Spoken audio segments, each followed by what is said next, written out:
thing they had in the world. And one of them was a woman who landed in Seattle in 1917, couldn't speak a word of English, had a tag around her neck. The tag said, Fort Dodge, Iowa. The Red Cross got her to Fort Dodge, where she was reunited with her husband who had come to the country a couple of years earlier. And she lived in Fort Dodge for 2 years, and as she put it, she felt like a dummy. She couldn't pick up the language. She couldn't learn a word. And so she and her husband decided to move to Omaha. So they came to Omaha in 1919, and there she found a small colony of Russian Jews, so she started feeling more at home. And then as her oldest daughter went to school, she would come home, this daughter, Frances, and she would teach her mother the words she'd learned in school that day. And this woman, Rose Blumpkin, spent 20 years saving money, bringing first her siblings over, her mother and father, $50 at a time. She sold used clothing to do it. She had 4 children during this period. And by 1937, after 20 years, she'd saved $2,500. She went to Chicago and she bought what she could of furniture. Her dream had always been to open a furniture store. And this woman who had never gone to school one day in her life, with $2,500, but with the same spirit that the people in this room had about having a dream and working to accomplish that dream, she built a business which she sold to me in 1983 for $60 million approximately, and which did $1.5 billion worth of business last year. The 4th generation is working in that business. This woman, Rose Blumpkin, she worked for me until she was 103. And then she retired and she died the next year, which is a lesson to all of Berkshire's managers that premature retirement, you can't tell what's going to happen. But Mrs. B, with her $2,500, one further fact about her, she could not read or write. And she went into a furniture business, and she didn't bring anything unique in furniture, but she brought a determination to succeed. She knew she could outwork anyone else. She knew she cared about her customers. She worked at very low gross margins, but she built this incredible business. And I saw one other woman who did a similar thing with $2,500. I paid her hundreds of millions of dollars for her business. So I decided to go to the source and get these people before, I don't want you guys coming around to me asking me hundreds of millions of dollars. I'd like to join in with you much earlier. So I've followed this group, and today I'd like to tell you about one other small business person. This person, I went to buy his business from him, and he turned me down, which was very wise. But this was a fellow who was born about 8 years before I was. He was born in 1922. He was we'll call him Jack, lived in the Midwest. He was a pretty good athlete, didn't like school much. And I'm going to tell you one thing early in the story. Maybe you can figure out who the guy was. The company he built hires more college graduates each year than any other company in the United States. And this fellow, who was destined for this but did not know it, Jack, went to college for a year and then dropped out. He really wasn't that interested in school. And the year he dropped out was 1941. And when the United States became under attack, he went down to the Army Air Force recruiting station, volunteered, and they turned him down because he had hay fever. So he went over to the Navy and again volunteered, and they took him. They put him on an aircraft carrier. He flew small fighter planes during World War II, got 2 distinguished flying crosses from the Navy, and then he came back to the Midwest. So now we've got a young guy. Probably by this time he would be 23 or 24 years old. And the interesting thing is, he got back to the Midwest, and he actually kind of went from one job to another for a short period of, or not such a short period of time. And he finally became a used car salesman at a Cadillac dealership in St. Louis, Missouri. And at age 35, having moved up in the organization, the sales organization, he said to his boss, could I go into car leasing business with you? The boss said, well, if you'll cut your salary in half and you'll come up with, I think it was $25,000, which he borrowed, we can become partners in a car leasing company. So my friend Jack started at age 35 in the car leasing business. And he had 7 cars. It was pretty slow. In fact, one of the things he did was whenever the phone rang, he let it ring 3 or 4 times so people would think that he was very busy answering other phones. And of course, it was the only call he was going to get all day. So his first venture was okay, but it wasn't really going to go anyplace. And there's a lesson in this for all of us. At age 40, he decided, with 17 vehicles, 17 cars, he was going to go into competition in the rent-a-car business. So now he's taking on Hertz and Avis and National and people like that who have hundreds and hundreds of thousands of cars. And he's got 17 cars. And his cars aren't any different than theirs. I mean, he's buying them from General Motors or Ford or Chrysler.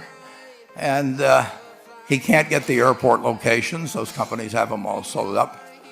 But he was determined that he would basically offer the customer, can't offer him a different car, but he can offer them friendlier service than they've ever seen. And so he started a company. He named it after the battleship that he'd flown from in the Pacific, which was the USS Enterprise. And he died about a year and a half ago. But when he died, his rent-a-car company, starting with those 17 cars, was worth more than Hertz and Avis and all the rest of the rental cars put together. The man's name was Jack Taylor, and his son, Andy Taylor, is a good friend of mine, runs the business now. A grandchild is in the business. There'll probably be a 4th generation along the line. So this man, in the United States, he didn't invent artificial intelligence. He didn't do anything that, just like Mrs. B selling furniture, I mean, that any one of us could have entered those businesses. But he lived by the creed, basically, of delighting his customers and working with people and establishing the relationship with them so that they in turn would want to delight the customers. He couldn't go out there and take care of every rental car possibility, but he learned how to project himself and his attitude toward his fellow man and his desire, to make a friend out of every customer. He managed to take very ordinary cars and turn them into this extraordinary business from virtually nothing. And it illustrates several points. One is, you don't necessarily get it right exactly right the first time. I mean, the car leasing business, basically you were competing on the cost of money to finance cars. And it's very hard to delight a customer when you just give them the car and tell them to send you a monthly check for 5 years and you'll be back at that time. So his talents were being wasted basically in that business. But at the age of 40, with all of that experience behind him, he found the golden key, and he took a very ordinary business and turned it into an absolutely extraordinary operation. And just like Mrs. B or Rose Blumpkin did with furniture. And he didn't worry about whether the Federal Reserve was going to tighten or ease. He didn't worry about whether the stock market was up or down yesterday. He didn't worry about the things he couldn't change, but he did focus on the one thing he could change, and that was the customer's experience. And I have seen the one that got away, Enterprise. I went down to Florida and tried to talk him into selling to Berkshire, and he was smart enough not to do it. Probably the value of the company has quadrupled since I made that visit. But he was smart enough to see that he would find that business. Henry Ford, as you may know, failed twice before he started the Ford Motor Company in 1903. I mean, the test isn't whether you get the greatest business idea in the world the first time out. The test is whether you keep learning as you go along what your strengths are and what you can do for your customers, what you can bring especially to the party. And to do that, you need the education that I know you've received through 10,000 small businesses, but you need a genuine desire day in, day out to delight the customer. I've never seen a business, and I've seen a lot of businesses, but I've never seen one that delights the customer that doesn't succeed. I mean, what you want is that customer the next day when they think, do I want to rent a car or do I want to buy some furniture? What goes through their mind? It's the place where they've had a great experience. I don't know what I paid for this tie. Actually, probably if somebody gave it to me, but for the purposes of this speech, I will say I have no idea. But or the shirt I'm wearing, or this.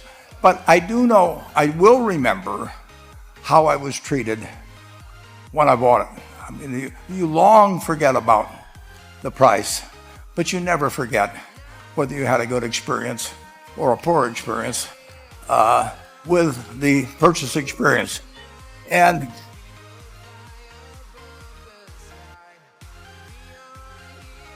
you'll have a hard time finding a person that's had a wonderful experience, a delighted experience in purchasing anything that isn't going to come back.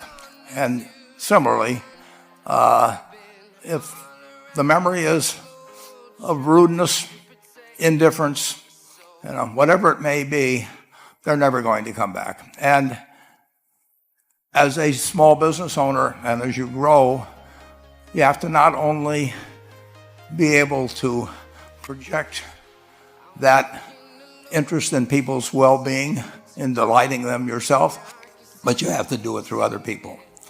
And you won't be able to do it through people who themselves do not feel they're being fairly treated, that their views aren't appropriately considered. So you really do have to learn to multiply yourself through other people. And I advise the young people to come to Omaha. We have a number of classes. The key is to certainly, in terms of your personal life, the most important decision you'll make is the spouse that most of you will likely have. And it's very important to surround yourself with people that are better than you are. You are going to move in the direction of the people you associate with. So you constantly. I've been enormously lucky in that respect. I mean, I've just had teachers and friends and a spouse that really was a better person than I was, and I had enough sense to learn from these people that life went better if you behave better yourself. It took a while. So I advise you to seek out, as your partner in business, your partner in life, whatever it may be, look for the people that actually are examples to you, rather than somebody that you think you need to straighten out yourself.